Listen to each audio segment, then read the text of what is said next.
Thank you so much ma'am. सबसे पहले मैं यहाँ पर वेलकम करना चाहूंगी Mrs Kiran Agarwal ma'am, chairperson the says group. फिर मैं वेलकम करना चाहूंगी Miss Sakshi Agarwal ma'am, executive director of the says group. और हमारे आज के मुख्य अतिथि जो हैं Meghdeep Bose, he is a famous musician. Welcome sir, and I request you Rajiv Srivastava sir कि आप द सेज ग्रुप के बिहाफ पर आप वेलकम करें, please. I request you sir. बिल्कुल, this is a good opportunity for me to welcome. सबसे पहले हम अपनी चेयरपर्सन मैम श्रीमती किरण अग्रवाल जी का वेलकम करना चाहते हैं। हमारे सेज ग्रुप की चेयरपर्सन मैडम हैं और एक इमर्जिंग सोशल लीडर हैं। हमारे सेज ग्रुप की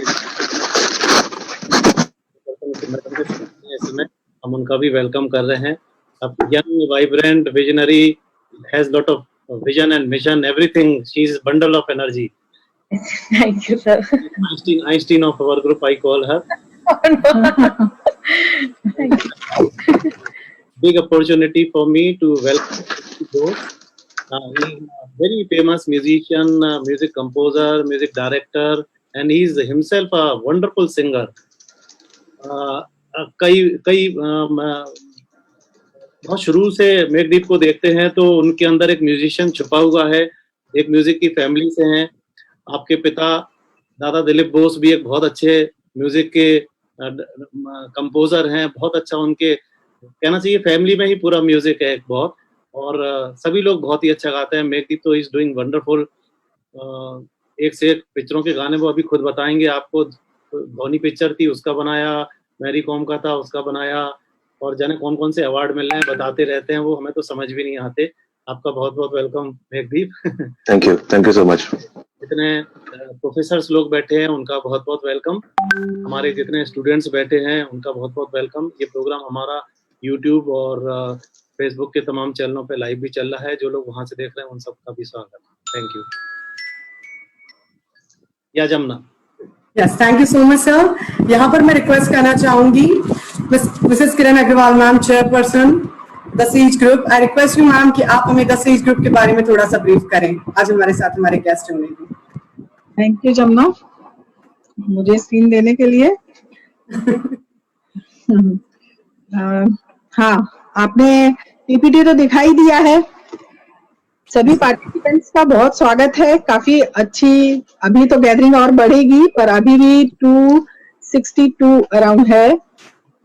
तो सेज ग्रुप के बारे में थोड़ा सा मैं शॉर्ट में बताऊंगी। सेज ग्रुप जो कि आवास और शिक्षा के क्षेत्र में अपनी क्वालिटी और अति उत्तम नीतियों की वजह से कई अवार्ड जीत चुका है। बच्चे की शिक्षा के क्षेत्र में पहला कदम रखने से लेकर इस लायक बन जाने तक कि वो समाज में अपनी सेवा दे सके। Says group, says international school, SIRT, SIRTE, SIRTS, pharmacy, MBA, says universities जो कि इंदौर और भोपाल को अपनी सेवाएं दे रही हैं, के साथ अपनी जड़ें और शाखाएं फैलाता जा रहा है। इसी तरह कंस्ट्रक्शन की फील्ड में भी भोपाल में 7 जगहों पर सभी तरह के फ्लैट्स और बंगले काफी अच्छी क्वालिटीज के साथ प्रोवाइड कर रहा है। सेज ग्रुप सेज फाउंडेशन के रूप में समाज को अपनी समाज सेवा के रूप में भी काम कर रहा है, जिसमें जैसे पॉलीथीन फ्री भारत बनाना, और अभी तो इतनी विकट परिस्थितियों में उसने काफी मदद की समाज की कई तरह से, जैसे मास्क प्रोवाइड करना, इसी तरह भोजन प्रोवाइड करना, कई तरह से उसने मदद की है। तो एक इफ सेज फाउंडेशन जो है ये समाज के लिए ही कार्य कर रहा है। वैसे तो पूरा सेज ग्रुप ही कर रहा है, पर सेज फाउंडेशन एक जो निम्न तबका है, या हम कहें जो ज्यादा जरूरतमंद लोग हैं जिनको फ्री ऑफ कॉस्ट मदद की जरूरत है, उनके लिए भी काम कर रहा है। इसी तरह एक वन बंधु परिषद संस्था है, फ्रेंड्स ऑफ ट्राइबल सोसाइटी, जिससे मैं जुड़ी हुई हूँ और भोपाल चैप्टर की महिला विंग की प्रेसिडेंट हूँ। वह भी इसी तरह समाज सेवा के क्षेत्र में बहुत अच्छा काम कर रही है, एकदम जेन्युइन वर्क कर रही है। उसके बारे में भी थोड़ा ब्रीफ करूंगी मैं। बहुत गर्व की बात है कि समाज संभाव और शिक्षा के क्षेत्र में योगदान के लिए भारत सरकार द्वारा राष्ट्रपति भवन में 26 फरवरी 2019 को गांधी शांति पुरस्कार 2007 से महामहिम राष्ट्रपति माननीय श्री रामनाथ कोविंद जी द्वारा एकल अभियान ट्रस्ट को सम्मानित किया गया। ये अभियान करता क्या है? अभियान सबका अभियान है। सभी के सहयोग से वन बंधु परिषद ऐसे ग्रामीण और आदिवासी बच्चों को शिक्षा व संस्कार प्रदान करने के लिए प्रतिबद्ध है जहां कोई भी संस्था नहीं पहुंच पाई है। एकल अभियान ने ग्रामीण और वनवासी उत्थान के लिए 30 वर्षों की यात्रा के बाद 1 लाख विद्यालयों का लक्ष्य प्राप्त कर लिया है, जो एक बहुत बड़ा अचीवमेंट है। 1 लाख विद्यालय यानी 1 लाख गांवों में, क्योंकि ये एकल विद्यालय होते हैं, एक गांव में एक स्कूल, तो एकल विद्यालय 30 लाख मतलब 1 लाख गांव में ये 1 लाख विद्यालय चला रहा है। तो ये बहुत अच्छा अचीवमेंट है, जिसके लिए एक कार्यक्रम आयोजित किया था, जिसमें प्रधानमंत्री श्री नरेंद्र मोदी जी ने वीडियो कॉन्फ्रेंसिंग के माध्यम से इस अभियान सफलता के लिए अपनी शुभकामनाएं भी दी थी। संस्था द्वारा समय समय पर वर्ष में 6-7 बार एकल विद्यालय दर्शन के लिए वन यात्राओं का आयोजन किया जाता है। तो इस वन यात्रा में जो भी इच्छुक हैं उन्हें अवश्य जाना चाहिए, जो सच में करना चाहते हैं कुछ समाज के लिए, देश इस संस्था से जोड़ के देश के लिए कुछ करना चाहते हैं, तो अवश्य मैं इसमें चैट बॉक्स में भी हम संपर्क नंबर लिख दूंगी। एक योगेश जी हमारे मतलब आप जुड़ के आपको एक मार्ग दिखाएंगे, तो उनसे आप बात कर सकेंगे। तो मैं उसमें एक नंबर लिख दूंगी, और किसी भी यूट्यूब पे आप वन बंधु भी डालेंगे या फ्रेंड्स ऑफ ट्राइबल सोसाइटी डालेंगे, तो इसके बारे में कहाँ कैसे काम हो रहे हैं ये सब चीजें आ जाएंगी। तो वन यात्रा करके हम लाइव उसका दर्शन करवाते हैं कि किस तरह से एकल चल रहे हैं, जैसे कि स्क्रीन पे आप देख पा रहे होंगे। वन बंधु परिषद भोपाल चैप्टर द्वारा वर्तमान में लगभग 500 स्कूल बरेली एवं होशंगाबाद अंचल में संचालित हो रहे हैं। हमारे द्वारा, जो हमारे डायरेक्ट प्रयास के द्वारा 500 स्कूल अभी रन कर रहे हैं। सेज फाउंडेशन के अंतर्गत ही, जो मैंने पहले बताया, सेज ग्रुप चला रहा है। हर वर्ष वो 100 से 150 स्कूल अभी तक लेता आया है हर साल। जैसे कि 22,000 स्कूल में 22,000 रुपए में एक स्कूल रन करता है, साल भर का खर्चा उसका होता है। तो ये चीजें वो इतने स्कूल लेते आए हैं। वर्तमान परिस्थितियों को देखते हुए ये बहुत अच्छी नेटवर्किंग, क्योंकि गांव से जुड़े हुए हैं, तो ये बहुत अच्छी नेटवर्किंग बनाते हुए और लोगों को जागरूक करना कि किस तरह स्वच्छता रखें, किस तरह से कोविड से निपटेंगे वो, तो गांवों में गांव वालों के साथ मिलके उनको सुरक्षा भी प्रदान कर रहा है, जागृति प्रदान कर रहा है। तो आप इसके द्वारा दिया गया दान का उपयोग वनवासी बच्चों की शिक्षा, संस्कार और ग्राम के विकास के लिए किया जाता है। वन बंधु परिषद का लक्ष्य स्पष्ट है, करोड़ों वनवासी बंधुओं के द्वार तक शिक्षा विकास का प्रकाश पहुंचाना। शिक्षित भारत, स्वस्थ भारत, समर्थ और स्वाभिमानी भारत की कल्पना को साकार रूप देना है। Thank you so much ma'am. हाँ बिल्कुल मेघदूत जी, आपका मैं बिल्कुल स्वागत करती हूँ। और अब आपको, क्योंकि सब आपको ही सुनने आए हैं, तो आप आगे बढ़ाएं कार्यक्रम को। Thank you so much ma'am, आपने हमें अपना वैल्यूएबल टाइम दिया। सो मैं स्टार्ट करना चाहूंगी मेघदीप बोस सर के साथ। भारतीय संस्कृति में एक हस्ताक्षर के रूप में पहचान बनाई है और यह हमारे लिए गर्व का विषय है, क्योंकि यह हम मध्य प्रदेश इंदौर से हैं। चार पीढ़ी से साथ लेकर चलने वाले मेघदीप बोस की रग रग में संगीत बसा हुआ है। मेघदीप बोस ने विशाल शेखर, सुलेमान, अमित त्रिवेदी जैसे कई बड़े संगीतकारों के साथ काम करके अपनी अलग पहचान बनाई है। सलमान खान की हिट फिल्म टाइगर जिंदा है, स्वैग से स्वागत, स्लो मोशन में, बोल दो न जरा जरा, 10 बहाने, तुझे अपना बनाना है, जो मैं मेरी कौन कई फिल्मों में और गाने और आज हम सबके बीच इतनी प्रसिद्ध शख्सियत मौजूद है। मैं आपका बहुत बहुत स्वागत करना चाहूंगी द सेज ग्रुप की तरफ से। आई रिक्वेस्ट यू सर कि अब हम आपसे स्टार्ट करें।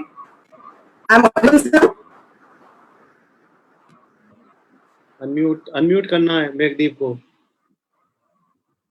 Yeah, my mic went off. Hi, can you hear me? Yes, very clearly. Hi. Yes. Thank you so much for having me here.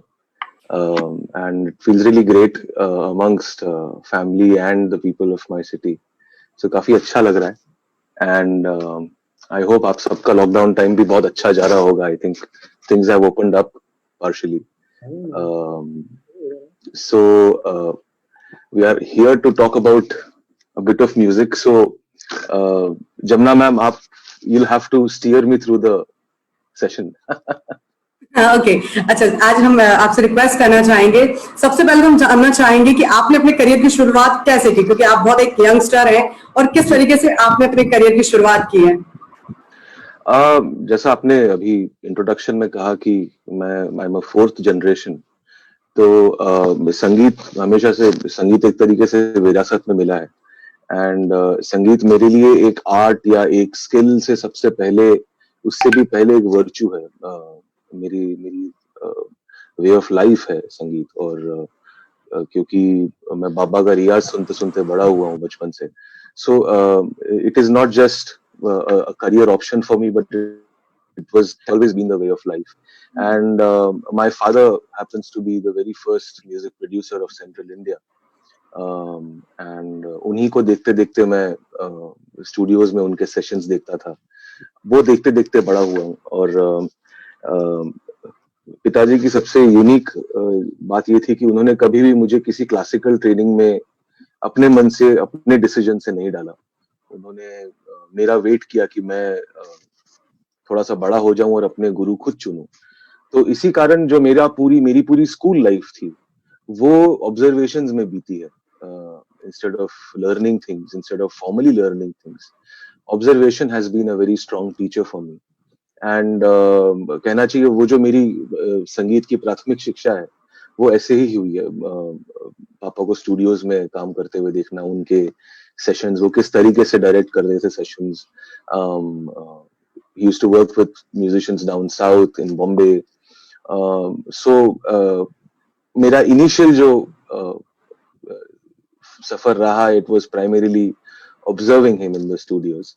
And afterwards, after I finished my school life, is when I opted for formal education in music.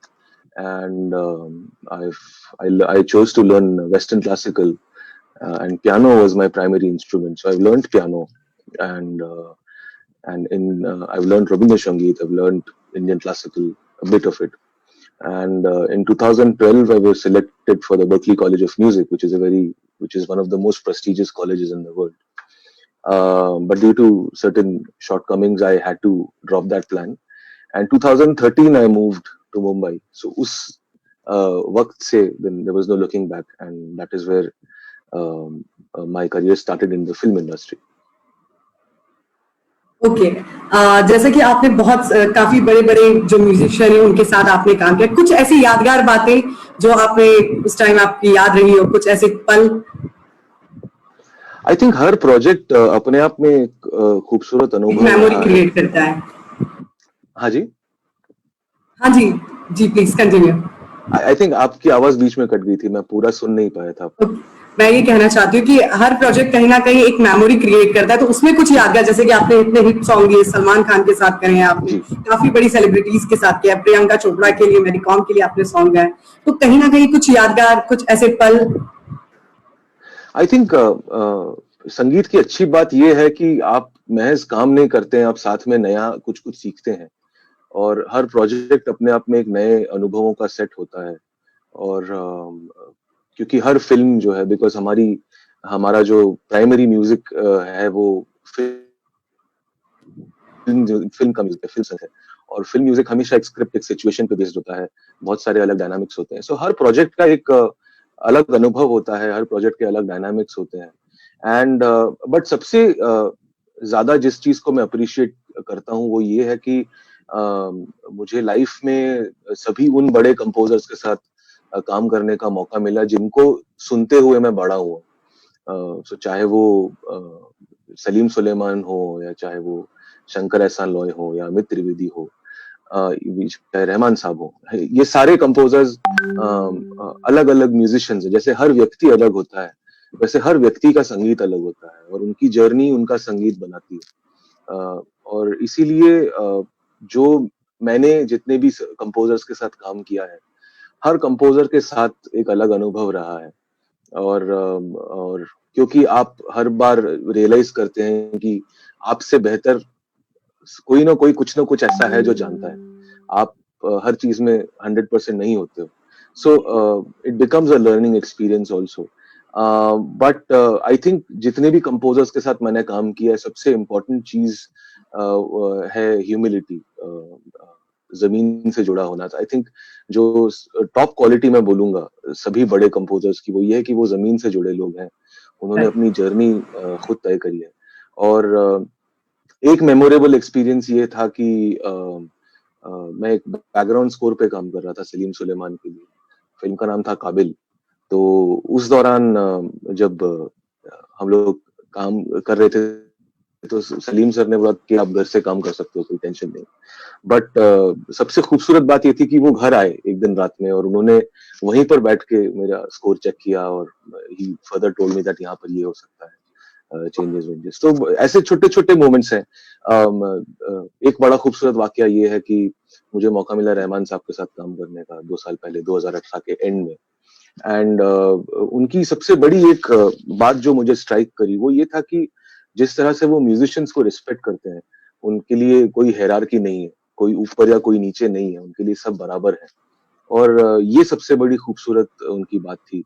उन्होंने मुझे जो गाना दिया था करने के लिए, उन्होंने कहा कि आप मुझे सेशन भेजिए, मैं आपके फाइनल सेशन में कुछ चेंजेस करूंगा and I will send it back to you, and अगर आपको अच्छा नहीं लगे तो आप मेरे चेंजेस डिलीट कर दीजिएगा। तो ये बहुत बड़ा एक मेरे लिए, मुझे तो शौक लगा कि रहमान साहब अपना काम किया वो वापस मुझे भेज रहे और कह रहे कि डिलीट कर दो अगर पसंद नहीं आया तो ये आई थिंक बहुत बड़ी बात है। और एक बहुत स्ट्रॉन्ग ग्राउंडिंग लगती है किसी व्यक्ति को दूसरे व्यक्ति के लिए इतना सम्मान रखने के लिए। सो आई थिंक वो एक सबसे खूबसूरत वाकया था मेरे करियर का। और ऐसी बहुत सारी मेमोरीज हैं। I think we'll fall short of time to talk about it, but I think to sum up, these have been a few things. कुछ गाना वाना हो जाए भाई मेघदीप, कुछ गाना सुना। हाँ, मैं यही अच्छा, पर, ये गाना। जो क्वेश्चंस की झड़ी ये आपके साथ लगी रहेगी। उससे पहले हम रिक्वेस्ट करना चाहेंगे, क्योंकि यहाँ पर सब आपको सुनने के लिए बेताब है, तो कुछ अगर लाइनें आप सभी के लिए गुनगुना देता हूँ। Okay.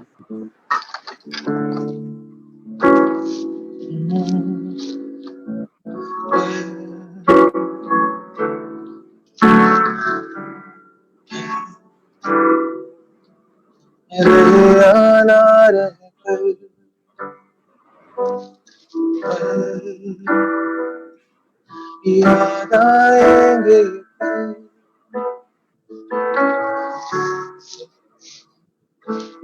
ये है प्यार के चल आवे समझे चल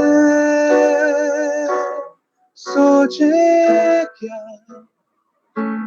छोटी सी है जिंदगी,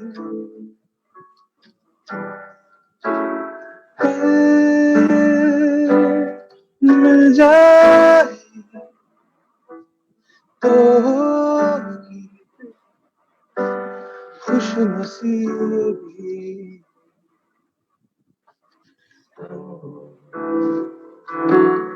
नहीं याद आ रहे, याद आ ये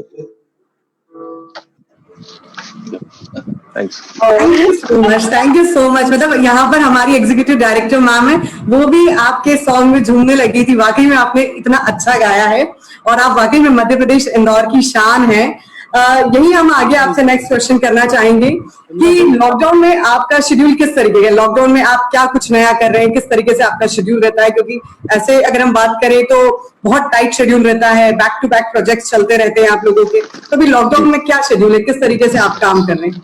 एक्चुअली लॉकडाउन का असर मेरे वर्क एनवायरनमेंट पे बिल्कुल नहीं पड़ा, क्योंकि पहली बात हम जो म्यूजिक कंपोजर्स, म्यूजिक प्रोड्यूसर्स हैं, हम लोग वैसे भी लॉकडाउन की जिंदगी जीते हैं, क्योंकि we don't have field work as such, और we don't have a separate office, you know. और संगीत ऐसा है कि वो कहीं भी हो सकता है, उसको किसी जगह या सिचुएशन की जरूरत नहीं है। और क्योंकि मैं घर से काम करता हूँ, मेरा सेटअप जो है वो घर पे है, तो मुझे एज सच बाहर निकलने की वैसे भी जरूरत नहीं पड़ती, because I have built a facility at my home. तो लॉकडाउन मेरे वर्क को उतना अफेक्ट नहीं कर पाया। इनफैक्ट जब क्योंकि लॉकडाउन चालू हुआ तो उसके बाद मेरी गतिविधियां डबल हो गई, क्योंकि सारे जितने फिल्म के क्लाइंट्स हैं उनको समझ में आ गया कि क्योंकि अब शूट्स नहीं हो सकते हैं, पोस्ट प्रोडक्शन का काम नहीं हो सकता है, तो म्यूजिक ऐसी चीज है जो रुकेगा नहीं, जो चलता रहेगा। तो आई थिंक लॉकडाउन के वक्त आई थिंक जो वर्क प्रेशर था, जो वर्कलोड था, वो और डबल हो गया है एक तरीके से। और बट क्योंकि लॉकडाउन में डेडलाइंस का प्रेशर नहीं था, लॉकडाउन में क्लाइंट्स का इंटरफेरेंस नहीं था लाइफ में, तो लॉकडाउन में मैंने एक चीज ये इंश्योर करी कि मैं खुद का स्किल सेट और इम्प्रूव करूं जितने, क्योंकि आजकल का संगीत सिर्फ संगीत नहीं है, आजकल के संगीत के साथ टेक्नोलॉजी जुड़ी है, और technology and the idea of sound and you know various things, तो ये सब चीजें एक इंटीग्रल पार्ट हो चुकी है आज के संगीत की। अगर आपके पास अगर आप टेक्नोलॉजी के साथ नहीं चल रहे हो तो आप आज के संगीत के साथ नहीं चल रहे हो। तो मैंने ये जो लॉकडाउन का समय था पिछले 2 से 3 महीना, इसमें मैंने काफी रिसर्च में बिताया है, काफी टेक्नोलॉजिकल जो अमेंडमेंट्स हो रहे हैं या नई टेक्नोलॉजीज आ रही हैं, दुनिया में कितना संगीत हो रहा है। तो म्यूजिशियंस के लिए जैसे एक एथलीट के लिए उसका डाइट है, वैसे संगीत एक म्यूजिशियन के लिए उसका डाइट है, म्यूजिकल डाइट है। एंड सही संगीत सुनना और अच्छा संगीत सुनना बहुत जरूरी है। तो मैंने ये इंश्योर किया कि मैं इस लॉकडाउन के समय मेरी जो सांगीतिक वोकैबुलरी है वो इम्प्रूव करूं, और जितना ज्यादा अपना स्किल सेट इम्प्रूव कर सकता हूं वो करूं। So the lockdown has been pretty much an upgrade time for me, and because the work has been on, काम चालू था, तो इस कारण मैं जो भी सीख रहा था वो उसको तुरंत अप्लाई भी कर सका। I think that's what I came out with the lockdown time. Okay, अभी यहाँ पर हमारे साथ बहुत सारे हमारे स्टूडेंट्स हैं जो आपको सुनना चाहते हैं, आप उनके लिए कौन सा सॉन्ग डेडिकेट करना चाहेंगे? क्योंकि सारे यंगस्टर हैं और वो आपका कोई भी फेमस सॉन्ग, फेमस तो सारे ही हैं, कुछ एक आधी जो स्वैग से स्वागत हुआ, एक स्टोरी का है, बहुत सारे सॉन्ग अच्छा, I'll sing for you, let's talk more, because ये सभी गाने आप अपने iTunes पे भी सुन सकते हैं, but let's talk more that is not available online, that cannot be googled. So I think let's utilize this time to talk about something जो Google नहीं हो सकता। मैं यहाँ पर सर 2 मिनट बीच में आपको रोकना चाहूंगी। हमारे साथ द सेज ग्रुप के chairman sir mister Sanjeev Agarwal sir जुड़ गए हैं। Sir welcome. बहुत धन्यवाद बहुत अच्छा, आप लोग ऐसे ही वेबिनार करते रहें और सब इतनी अच्छी हस्तियों को जोड़ रहे हैं। और जो संगीतमय होता हो तो संगीत से तो सबको खुश करता है, तो मैं धन्यवाद दूंगा कि हमारे साथ Megdip sir. मैगदीप मैगदीप आए हैं। थैंक्स मैगदीप, आप आए हमारे सभी थैंक यू सो मच। को मोटिवेट, मतलब एक अच्छा एक प्लेजेंट माहौल मिल रहा है। आज राजू सर आपको धन्यवाद जो आप सबको लेके आए, जमुना दीदी, thank you so much sir. बाकी एवरीथिंग वेरी फाइन। तो बस अपन मैगदीप साहब को ही सुनते हैं क्योंकि ही इज अ मास्टर। आपके लिए एक छोटी सी रिक्वेस्ट रहेगी मैगदीप सर, हमारी सर जो है संगीत को बहुत पसंद करते हैं, तो एक छोटा सा गाना सर के लिए। ओके, ऑलराइट, तो मेरा ये धोनी फिल्म का एक गाना है। रास्ते भागे पाँव से आगे, जिंदगी से चल कुछ और भी मांगे।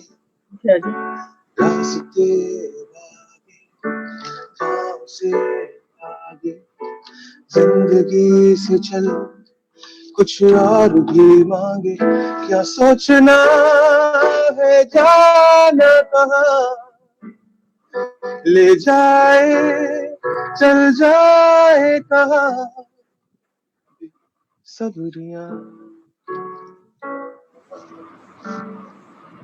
बेसब्रियां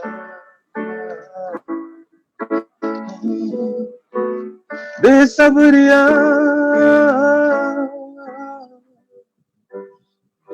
सब।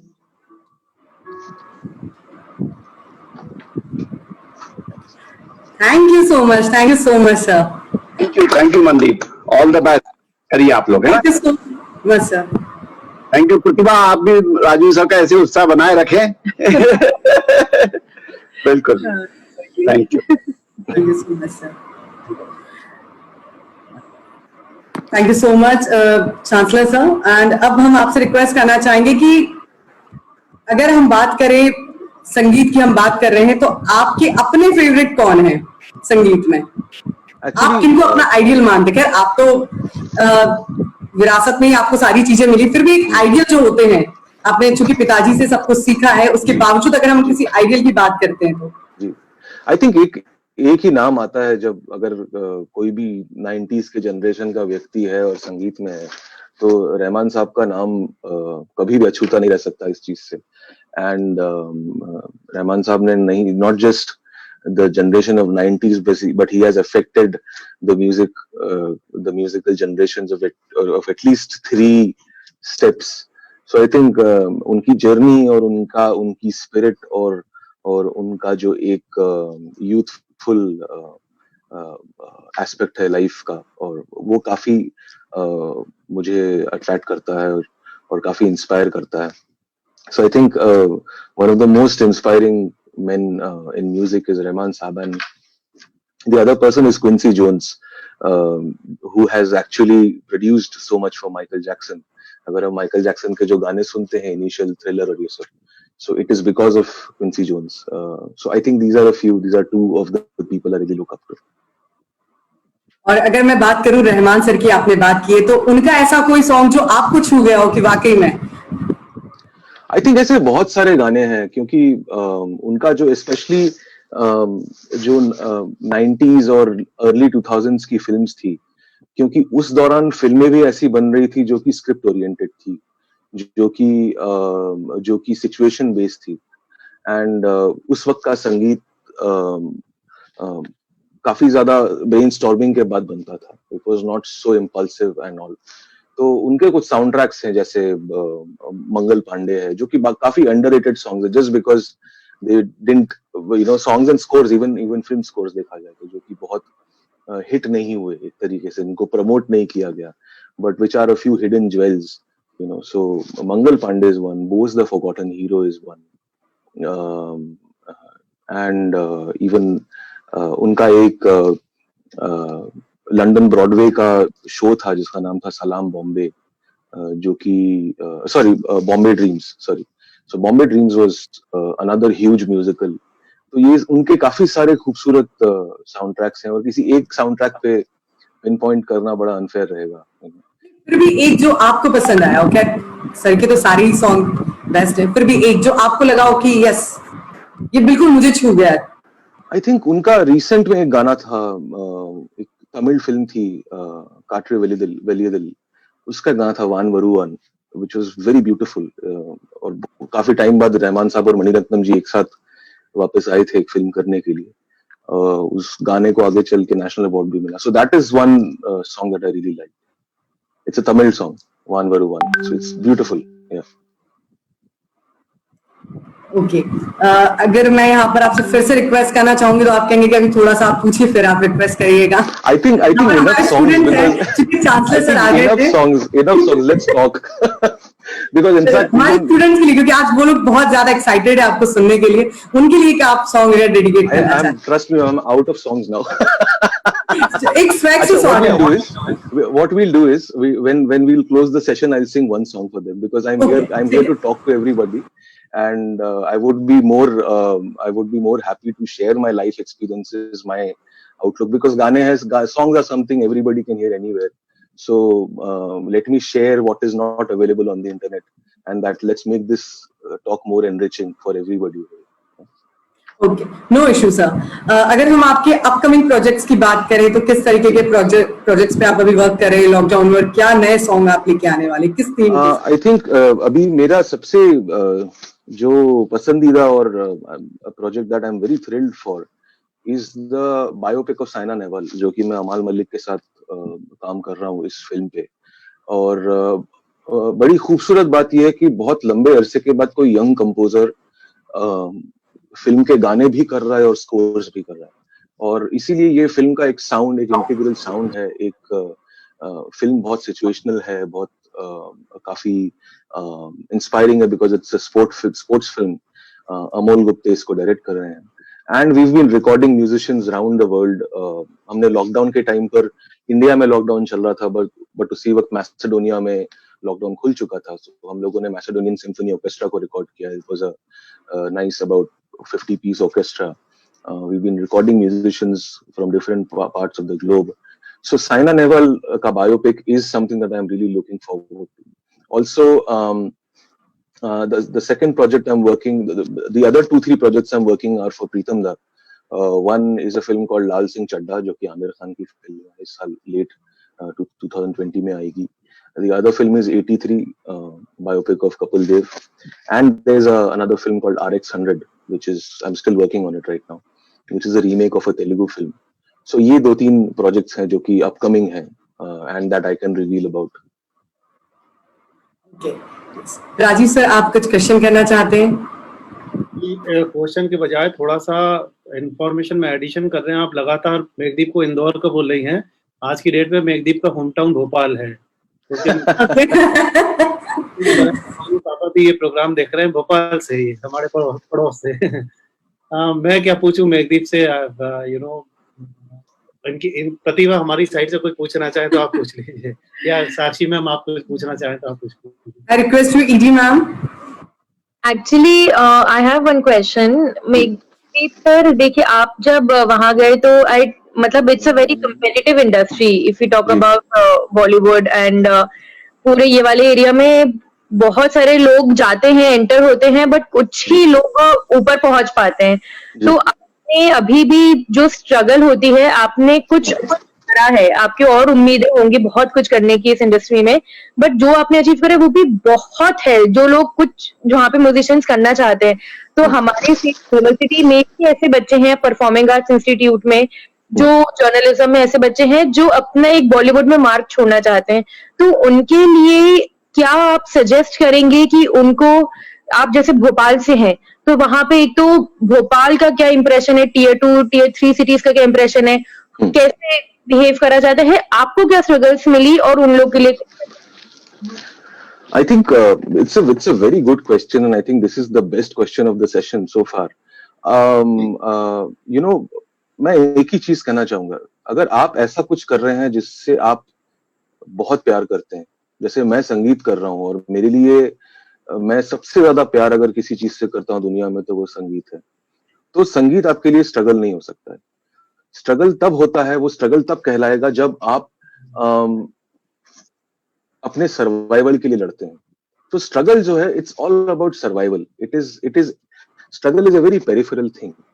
you know, because you are doing what you love, so you cannot be struggling into it, right? But because you want to achieve a stability in what you love, is when you have to fight for the peripheral things.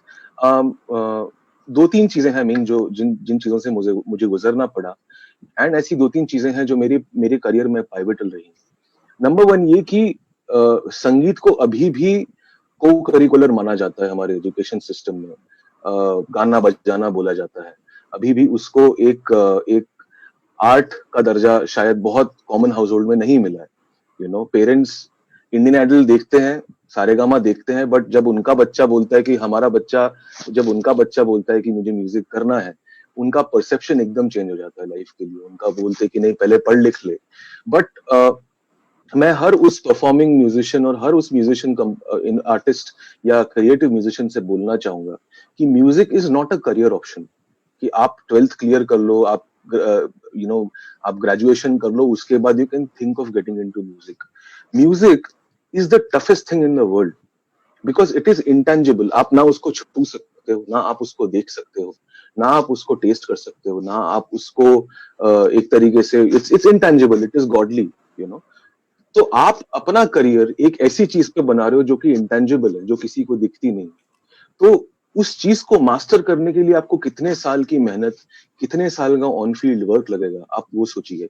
मैं आज संगीत में इसलिए यहाँ तक पहुंच पाया हूँ क्योंकि मैं बचपन से ये कर रहा हूँ, क्योंकि मुझे बचपन से ऑब्जर्वेशन करने का मौका मिला है, ऑब्जर्व करने का मौका मिला है। बचपन से मैंने बड़े बड़े संगीतज्ञों को उनका बेस्ट करते हुए देखा है।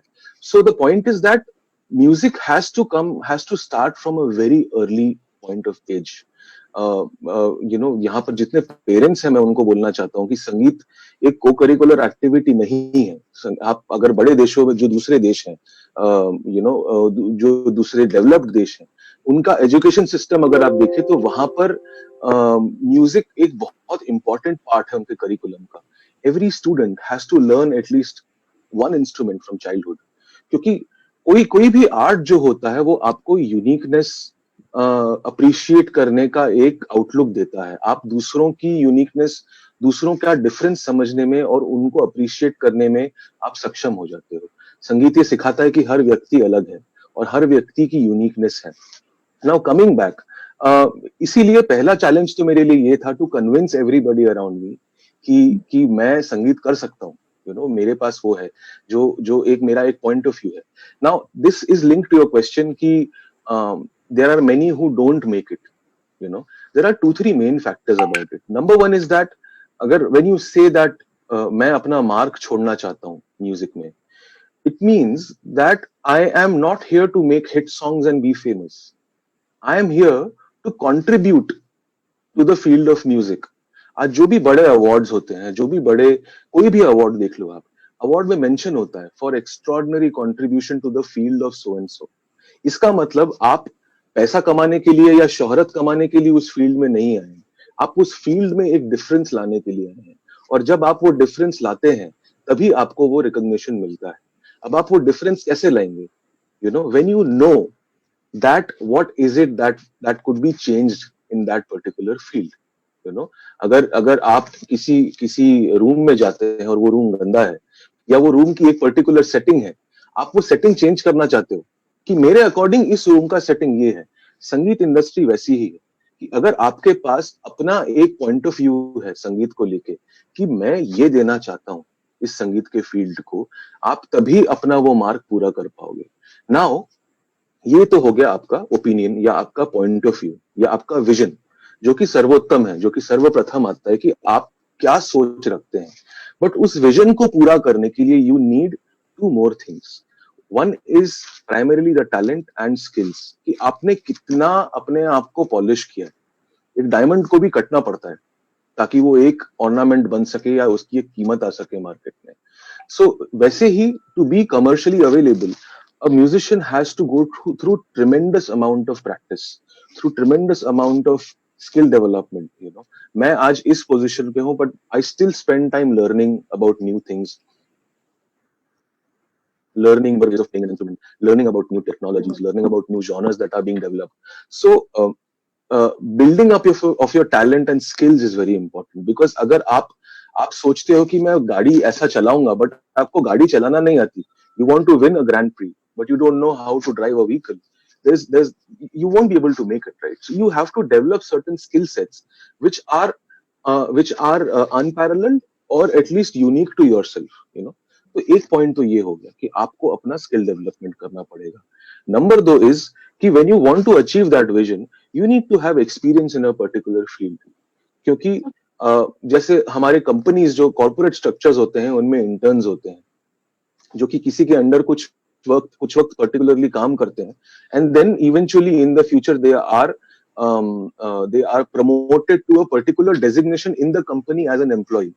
Music industry is pretty much in a similar format, जहाँ पे you have to work under somebody. जो हमारे इंडिया का क्योंकि हमारा इंडिया इतना एडवांस कंट्री है, हमारे यहाँ ऑलरेडी हमारे एंशिएंट इंडियन एजुकेशन सिस्टम में गुरुकुल सिस्टम था, which is actually an apprenticeship pattern, कि जहाँ पर आप गुरु की सेवा करते हो काफी टाइम तक. You work under somebody, you learn under somebody, you live your years learning and being on the field.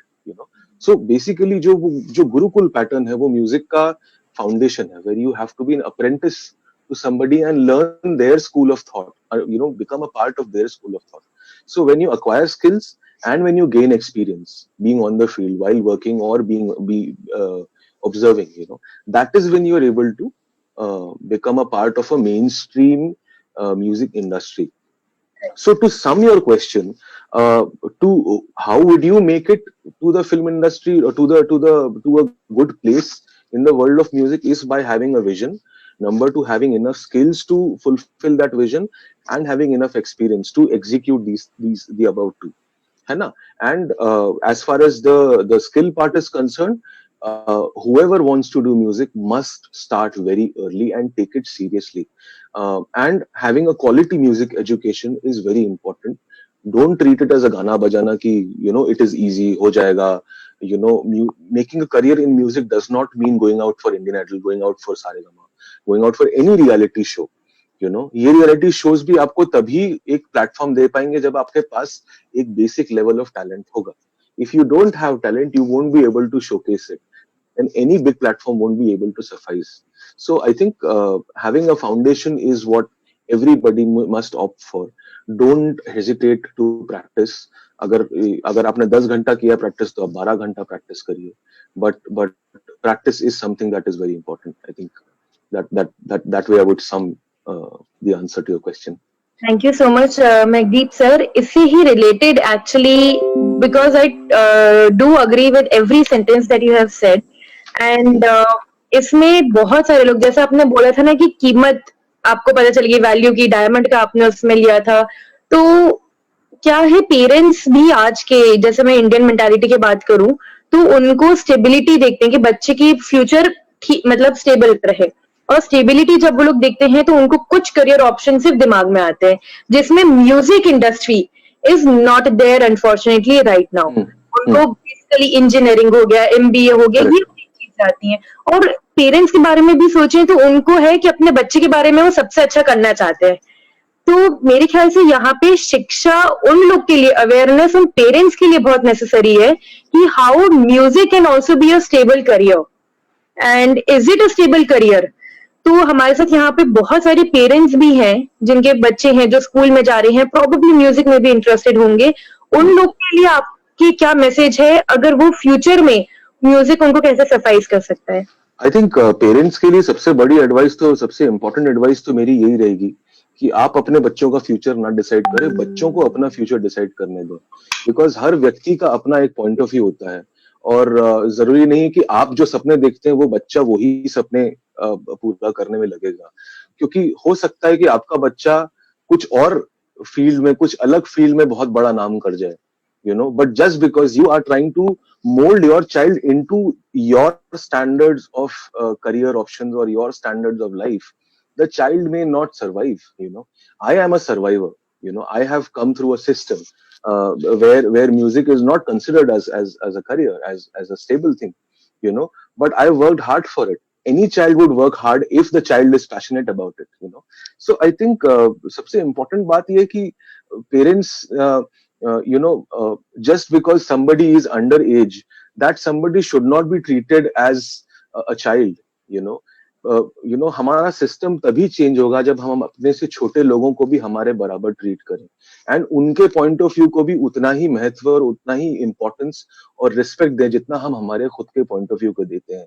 सो जहां तक करियर सिलेक्शन की बात है, इट इज जैसे मैंने बिगिनिंग में बोला कि मेरे पिताजी ने कभी भी मुझे फोर्स नहीं किया म्यूजिक सीखने के लिए. He let me choose my own gurus in the future. He never told me कि तू इससे सीख, तू इनसे सीख, तू ये यहाँ पे सीख, go for this learning. He never did that.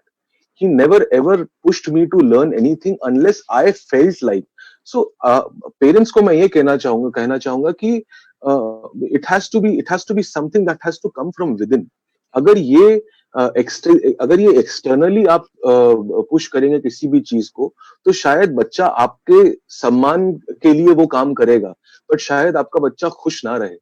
But अगर बच्चे के अंदर से एक कॉलिंग आती है किसी पर्टिकुलर फील्ड के लिए, I suggest that support him, because in the end as parents आप अपने बच्चे को खुश देखना चाहते हैं. भले अगर आपका बच्चा सक्सेसफुल भी है, बट अगर वो खुश नहीं है लाइफ में, so you may call yourself as a failed parent in the future. But अगर आपका बच्चा 1000 रुपए कम कमाए, बट अगर वो खुश है, और अगर if he ends up as a good child, you are successful as a parent, because उस बच्चे ने अपनी लाइफ खुद बनाई है.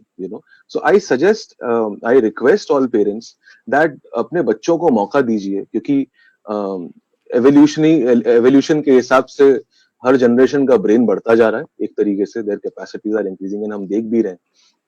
So I think let's allow our generations, our further coming generations, to make their own decisions. We can, आपका जो experience का खजाना है, आप जरूर उनके सामने रखिए कि according to me this is what should happen, but it's your life and you take a decision about it. कभी कभी हम पेरेंट्स बहुत प्रोटेक्टिव हो जाते हैं, एंड वो ओवर प्रोटेक्टिव जो एटीट्यूड है लाइफ के प्रति, जो एक इतनी पॉजिटिवनेस है बच्चों के लिए, कभी कभी I think it ends up on a sour note, and by the time your child hits their 40s or 50s, उनके मुंह से ये नहीं निकलना चाहिए क्योंकि मम्मी या पापा को चाहिए था इसलिए मैंने ये किया, and not because I wanted to do it.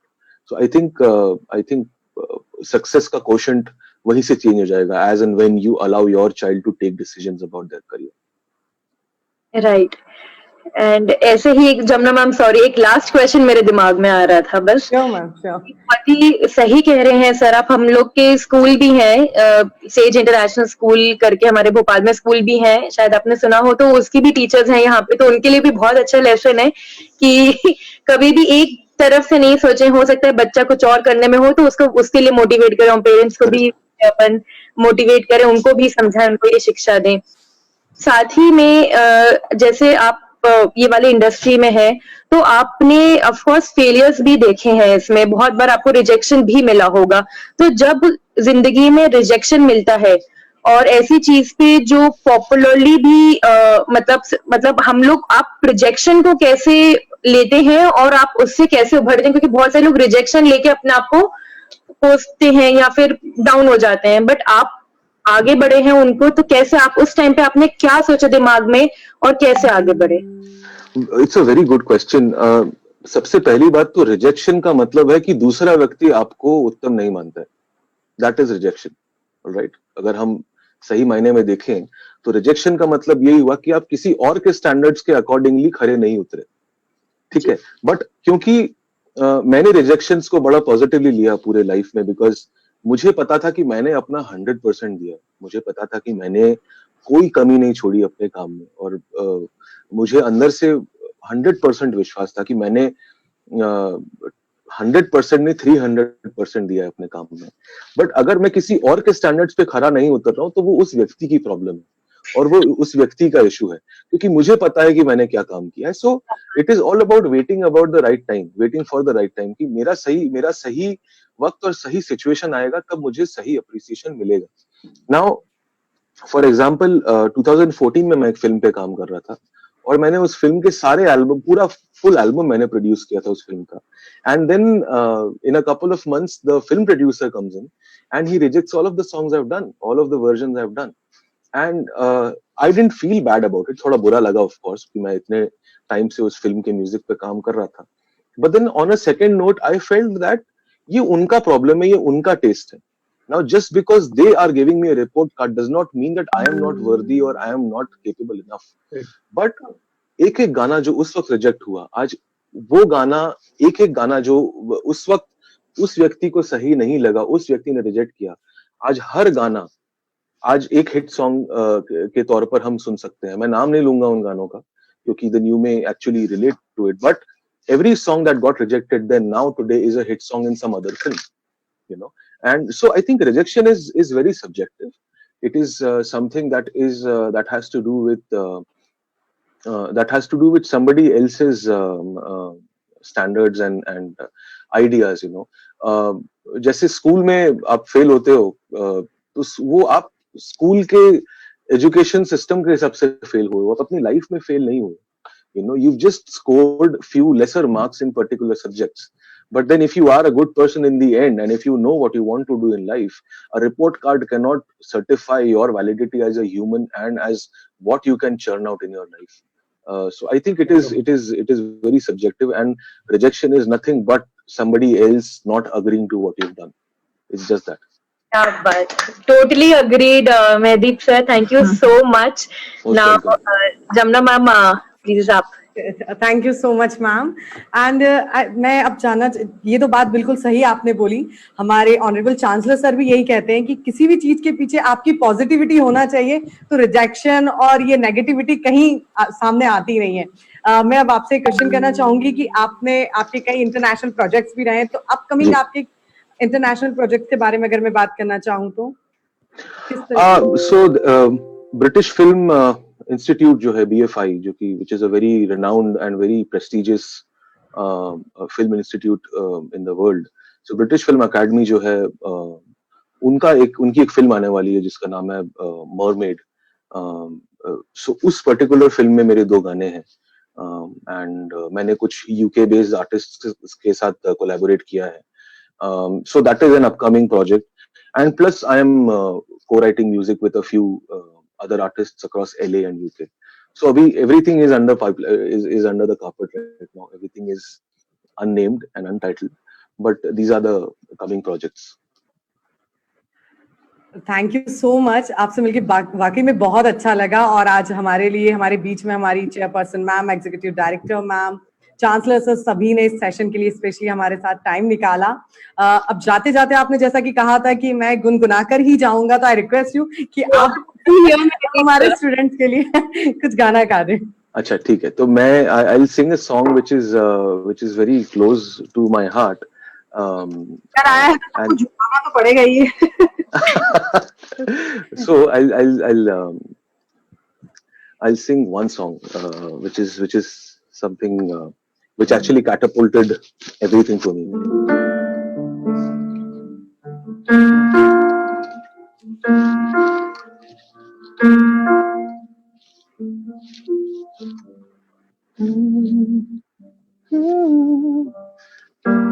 आंखों के पन्नों पे मैंने लिखा था 100 दफा, लफ्जों में जो इश्क था हुआ न होठों से बयां. खुद से नाराज क्यों बेआवाज क्यों, मेरी खामोशियां है सजा. दिल है ये सोचता फिर भी नहीं पता, इस हक से कहूँ बता कि मैं हूँ हीरा तेरा, कि मैं हूँ हीरा तेरा, कि मैं हूँ हीरो तेरा, कि मैं हूँ हीरो तेरा. Thank you. Thank you so much, Megdeep. And a special thanks to our respected ma'am, ED ma'am, chairperson ma'am, chancellor sir, Rajiv sir. और आपने इतने कम समय में, इतने शॉर्ट नोटिस पर आपने हमारे लिए टाइम निकाला, इतना वंडरफुल सेशन ऑर्गेनाइज किया, राजीव सर. और स्पेशल थैंक्स टू हमारे guest. Yes sir, please. Meghdeep से आप इस समय सब लोग सुन रहे हैं, कमिटमेंट ले लीजिए कि सेज यूनिवर्सिटी में कब आ रहे हैं लाइव यस यस, मेरा नेक्स्ट क्वेश्चन यही था कि अब हम आपसे ये चाहेंगे कि आप बता दीजिए डेट और टाइम जिस दिन आप सेज यूनिवर्सिटी में आ रहे हैं। बिल्कुल, जैसे ही कोरोना का कहर खत्म होता है, पब्लिक गैदरिंग सेफ होती है, मैं जरूर आऊंगा। Thank you so much. Thank you Thank so you so much, much. Thank you so much, Thank you so much, everyone.